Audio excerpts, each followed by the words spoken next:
నమస్తే, నేను సిరి.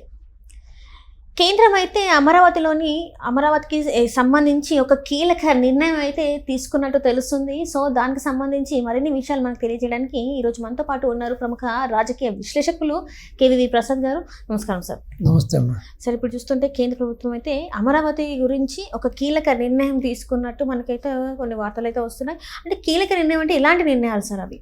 ఏం లేదమ్మా, ఏదైతే ఇప్పుడు ఆ యొక్క అక్కడ అమరావతి ఓఆర్ఆర్ ప్రాజెక్టులో కీలక నిర్ణయం తీసుకోబడింది.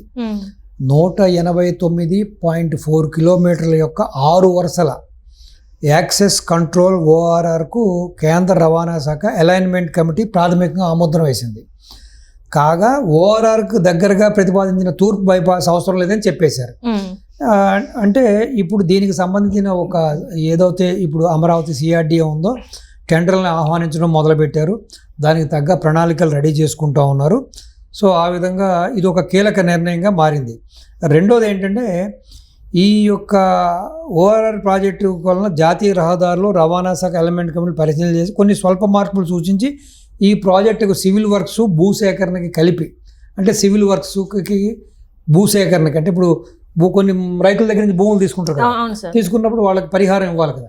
సో అలాగే ఈ యొక్క సివిల్ వర్క్స్ కన్స్ట్రక్షన్ యాక్టివిటీ ఏదైతే ఉంటుందో దాన్ని చేయడానికి దానికి కలిపి దగ్గర దగ్గర 16,310 కోట్ల రూపాయలకి వ్యయం అవుతుంది కూడా అంచనా కూడా వేసేసారు.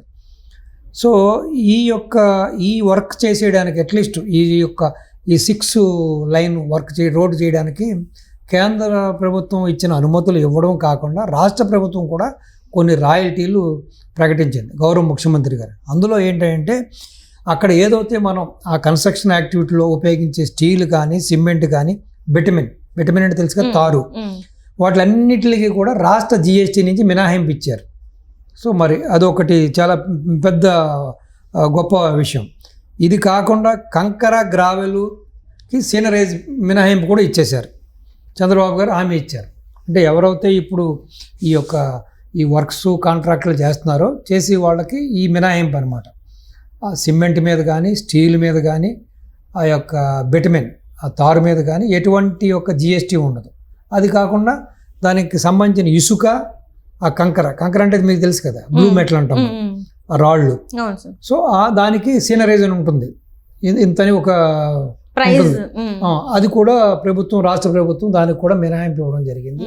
ఏదేమైనా ఇది ఒక గొప్ప విషయం, చాలా పెద్ద ఒక సంచలనమైన ఇష్యూ ఇది. రెండోది ఏంటంటే, ఇప్పుడు దీనివల్ల ఏమవుతుందంటే మొత్తం కంప్లీట్గా అమరావతి బయట ప్రపంచంతో కనెక్ట్ అయిపోతుంది. పక్క రాష్ట్రాలకి కాకుండా దేశానికి కూడా కనెక్ట్ అయిపోతుంది.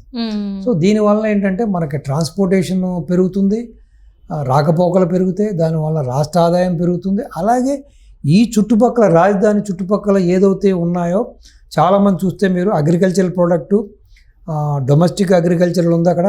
మనకి దైనందిక జీవితంలో మనం భుజించే పళ్ళు, కూరగాయలు, ఆకుకూరలు ఉన్నాయి. అది కాకుండా కమర్షియల్ క్రాప్స్ ఉన్నాయి, అలాగే ప్యాడీ అని ఇవన్నీ రైస్ క్రాప్స్ ఉన్నాయి కదా. సో ప్రతిరోజు కూడా ఇక్కడి నుంచి ఈ రైతులు వాళ్ళ ఉత్పత్తులను కూడా ఇతర రాష్ట్రాలకు పంపించుకోవడానికి ఒక ట్రాన్స్పోర్టేషన్ కూడా మంచి వసతి వచ్చింది. ఇప్పుడు 6 లైన్ అంటే చెప్పండి. అది కాకుండా లాస్ట్ టైం మనం చెప్పుకున్నట్టుగా ఇప్పుడు దీనికి ఒక రైల్వే లైన్ కూడా ఒక జాయిన్ చేస్తున్నారు. సో ఇక్కడి నుంచి దేశవ్యాప్తంగా కూడా రైతులు వాళ్ళ ప్రోడక్ట్ పంపించుకోవడానికి కూడా ఒక అనుకూలత వస్తుంది. సో దీనివల్ల ఏంటి, అటు నుంచి మనకి రాష్ట్రానికి మన అమరావతికి కావాల్సిన ప్రోడక్ట్స్ బయట నుంచి దేశవ్యాప్తంగా తెచ్చుకోవడానికి, ఇతర రాష్ట్రాల నుంచి తెచ్చుకోవడానికి ఒక వెసులుబాటు ఉంది. మన ప్రోడక్ట్స్ బయటకు పంపించడానికి కూడా ఉంది. సో ఇది డెఫినెట్గా ఏంటంటే, దీనివల్ల ఏంటంటే ఆ చుట్టుపక్కల ఉన్న భూములు రేట్లు కూడా విపరీతంగా పెరుగుతాయి. సో ఇది ఎప్పుడైతే ఈ 6 లైన్ రోడ్ వచ్చిందో ఆ చుట్టుపక్కల భూములు కూడా ఆకాశానికి అన్నట్టుగా వెళ్ళిపోతాయి రేట్లు. రెండోది ఏంటంటే, దీని ద్వారా చాలా ఇండస్ట్రీస్, చిన్న ఇండస్ట్రీస్ కాకుండా చాలా ఇండస్ట్రీస్, చాలా సంస్థలు కూడా అమరావతి క్యూ కట్టే అవకాశాలు ఉన్నాయి. ప్లస్ కన్స్ట్రక్షన్ యాక్టివిటీ భూమి అవుతుంది. దీనివల్ల బోల్డ్ అంతమందికి ఉపాధి కలుగుతుంది. చిత్తగా కాంట్రాక్టర్లకి వర్క్స్ దొరుకుతాయి. అలాగే రకరకాలుగా పనిచేసే పనివాళ్ళు ఉంటారు కదా, ఈ మేషన్స్ అనో, కార్పెంటర్స్ అనో, బార్బెండర్స్ అనో, పెయింటర్స్ అనో, వెల్డర్స్ అనో, ఈ విధంగా రకరకాల ఆల్ వర్క్స్ ఆఫ్ లైఫ్ అందరికీ కూడా ఉపాధి కలుగుతుంది.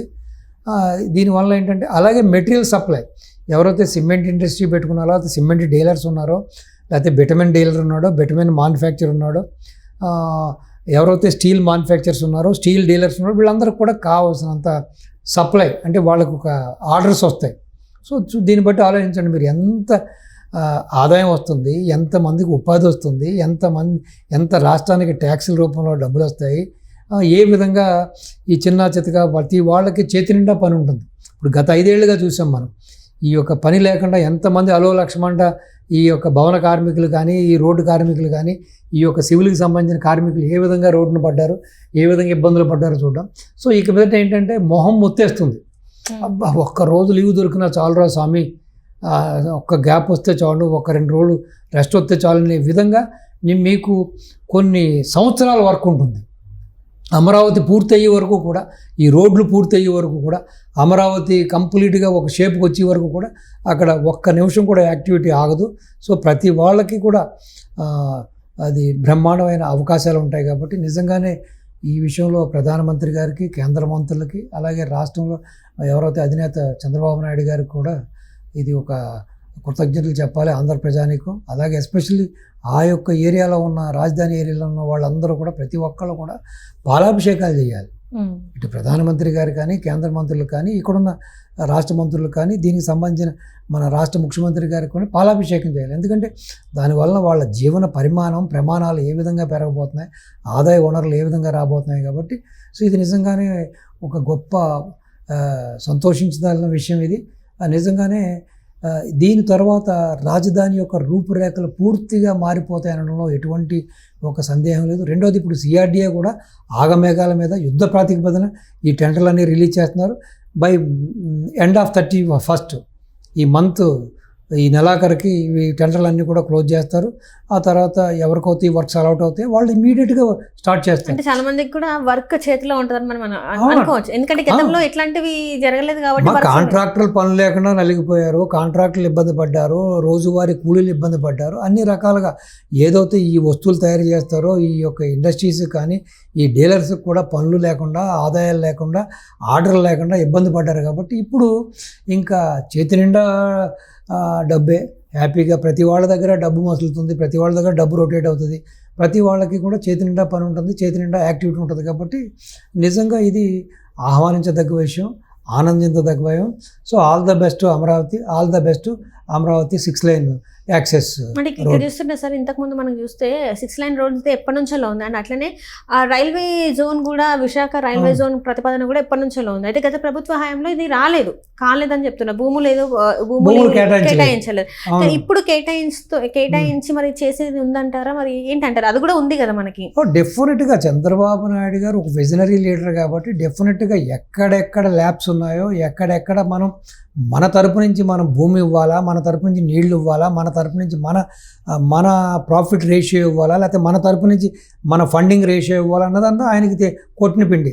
డెఫినెట్గా ఆయన ప్రతిదీ కూడా సమీక్షించుకుంటూ అవసరమైనప్పుడు ఢిల్లీ వెళ్తూ ఆ యొక్క సంస్థలతోటి, ఆ సంస్థలకు సంబంధించిన మినిస్టర్లతోటి, ఆ యొక్క సంస్థల అధికారులతోటి వారు ఎప్పుడూ టచ్లో ఉంటూ రాష్ట్రానికి ఏం కావాలి, ఏం వస్తే మనకి ఏం కావాలి, ఇంకా పర్మిషన్స్ ఏం కావాలి, మన బాధ్యతలు ఏంటి, వాళ్ళ బాధ్యతలు ఏంటి బేరీ చేసుకుంటూ ఎప్పటికప్పుడు సమీక్ష చేసుకుంటూ అవన్నీ కూడా ఒక్కోటి ఆయన సార్ట్అవుట్ చేసుకుంటూ ముందుకెళ్తున్నారు. కాబట్టి ఇంకా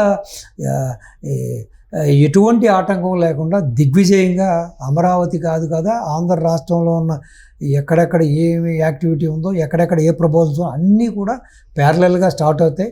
అన్నీ కూడా యుద్ధ ప్రాతిపదికన పనులు కూడా మొదలవుతాయేమో. సో దాంట్లో ఎటువంటి సందేహం లేదు. డెఫినెట్గా మీరు చూస్తారు కదా, ప్రతి నెల, ప్రతి సంవత్సరం కూడా ఏపీ యొక్క రూపురేఖలు మారుతూనే ఉంటుంది. సో నిజంగానే ఒక అద్భుతమైన పురోగతి వైపు, అద్భుతమైన అభివృద్ధి వైపు ఆంధ్ర రాష్ట్రం ప్రయాణిస్తుంది అనడంలో, గౌరవ ముఖ్యమంత్రి చంద్రబాబు నాయుడు గారి నాయకత్వంలో ఆంధ్ర ముందడుగేస్తుంది అనడంలో ఎటువంటి సందేహం లేదు. All the best Amaravati, all the best people of Andhra, all the best state of Andhra Pradesh. Thank you so much. నమస్తే.